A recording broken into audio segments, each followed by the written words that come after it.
वक्रतुंड महाकाय सूर्यकोटि संप्रभा निर्विघ्नं कुरु मे देव सर्वकार्येषु सर्वदा। एक बार कैलाश पर्वत पर महायोगी सूर्य पुत्र शनैश्चर शंकर नंदन गणेश को देखने के लिए आए। उनका मुख अत्यंत नर्म था, आंखें कुछ मूंदी हुई थी और मन एकमात्र श्री कृष्ण में लगा हुआ था।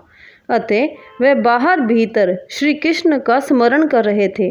वह तप फल को खाने वाले तेजस्वी धधकती हुई अग्नि की शिखा के समान प्रकाशमान अत्यंत सुंदर श्याम वर्ण और पीतांबर धारण किए हुए थे। उन्होंने वहां पहले विष्णु, ब्रह्मा, शिव, धर्म, सूर्य, देवगणों और मुनिवरों को प्रणाम किया। फिर उनकी आज्ञा से वह उस बालक को देखने के लिए गए। भीतर जाकर शनैश्चर ने सिर झुकाकर पार्वती देवी को नमस्कार किया।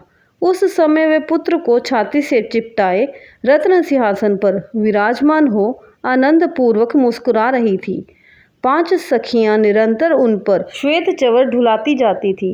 वह सखी द्वारा दिए गए सुवासित तांबुल को चबा रही थी। उनके शरीर पर वहन शुद्ध स्वर्णिम साड़ी शोभायमान थी। रत्नों के आभूषण उनकी शोभा बढ़ा रहे थे।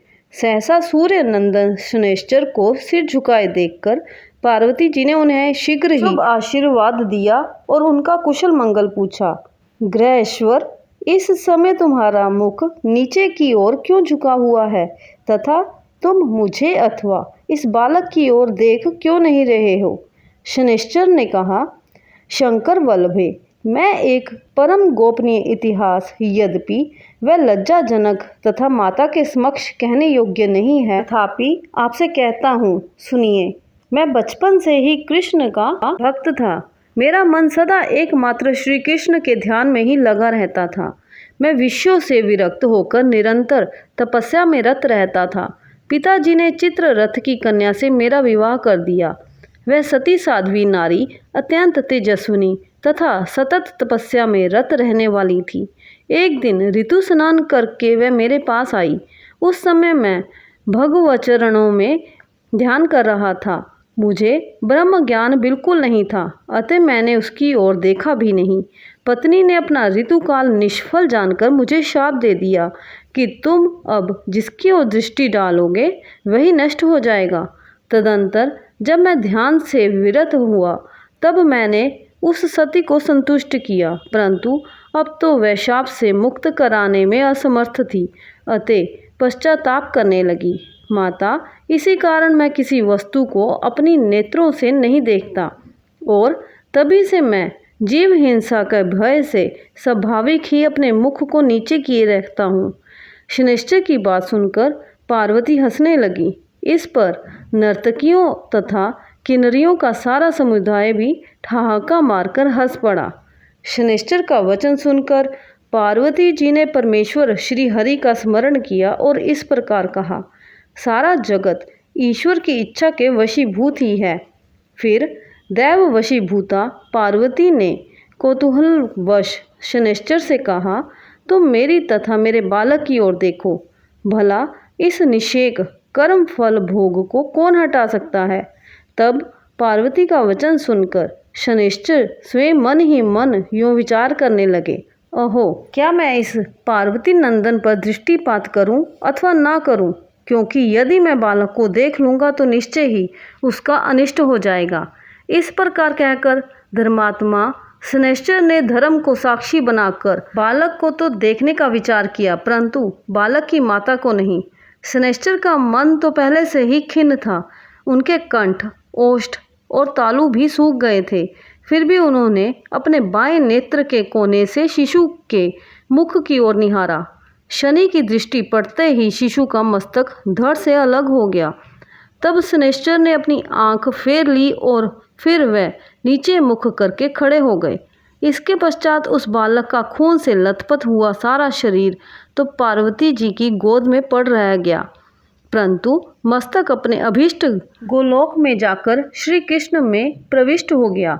ये देखकर पार्वती देवी बालक को छाती से चिपटाकर फूट फूट कर विलाप करने लगी और उन्मत्त की भांति भूमि पर गिरकर मूर्छित हो गई।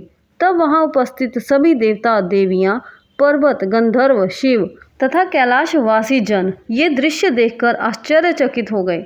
उस समय उनकी दशा चित्रलिखित पुतलिका के समान जड़ हो गई। इस प्रकार उन सबको मूर्छित देखकर श्री हरि गरुड़ पर सवार हुए और उत्तर दिशा में स्थित पुष्पभद्रा के निकट गए। वहां उन्होंने पुष्पभद्रा नदी के तट पर वन में स्थित एक गजेंद्र को देखा, जो निद्रा के वशीभूत हो बच्चों से घिरकर हथिनी के साथ सो रहा था। उसका सिर उत्तर दिशा की ओर था, मन परमानंद से पूर्ण था और वह परिश्रम से थका हुआ था। फिर तो श्रीहरि ने शीघ्र ही सुदर्शन चक्र से उसका सिर काट लिया और रक्त से भीगे हुए उस मनोहर मस्तक को बड़े हर्ष के साथ गरुड़ पर रख लिया। गज के कटे हुए अंग के गिरने से हथनी की नींद टूट गई। तब मंगल शब्द करती हुई उसने अपने शावकों को भी जगाया। फिर वह शोक से विहल हो शावकों के साथ बिलख बिलख कर चित्कार करने लगी। तत्पश्चात उसने भगवान विष्णु का स्तवन किया। उसकी स्तुति से प्रसन्न होकर भगवान ने उसे वर दिया और दूसरे गज का मस्तक काटकर इसके धड़ से जोड़ दिया। फिर उन ब्रह्मवेत्ता ने ब्रह्म ज्ञान से उसे जीवित कर दिया और उस गजेंद्र के सर्वांग में अपने चरण कमल का स्पर्श कराते हुए कहा, गज, तू अपने कुटुंब के साथ एक कल्प पर्यंत जीवित रह। इस प्रकार कहकर मन के समान वेगशाली भगवान कैलाश पर जा पहुँचे। वहाँ पार्वती के वास स्थान पर आकर उन्होंने उस बालक को अपनी छाती से चिपटा लिया और उस हाथी के मस्तक को सुंदर बनाकर बालक के धड़ से जोड़ दिया। फिर ब्रह्म स्वरूप भगवान ने ब्रह्मा ज्ञान से हुंकारोच्चारण किया और खेल खेल में ही उसे जीवित कर दिया। पुनः श्री कृष्ण ने पार्वती जी को सचेत करके उस शिशु को उनकी गोद में रख दिया और आध्यात्मिक ज्ञान द्वारा पार्वती को समझाना आरंभ किया। श्री विष्णु का कथन सुनकर पार्वती का मन संतुष्ट हो गया। तब वह उन गदाधर भगवान को प्रणाम करके शिशु को दूध पिलाने लगी। तदंतर प्रसन्न हुई पार्वती ने शंकर जी की प्रेरणा से अंजलि बांधकर भक्ति पूर्वक उन कमलापति भगवान विष्णु की स्तुति की। अगर आपको गणेश जी और शनिदेव की ये रोचक कथा पसंद आई हो तो वीडियो को लाइक करें, चैनल को ज़रूर सब्सक्राइब करें और ऐसी ही और भी दिव्य कथाएं सुनने के लिए घंटी बजाना ना भूलें। जय श्री गणेशाय नमः।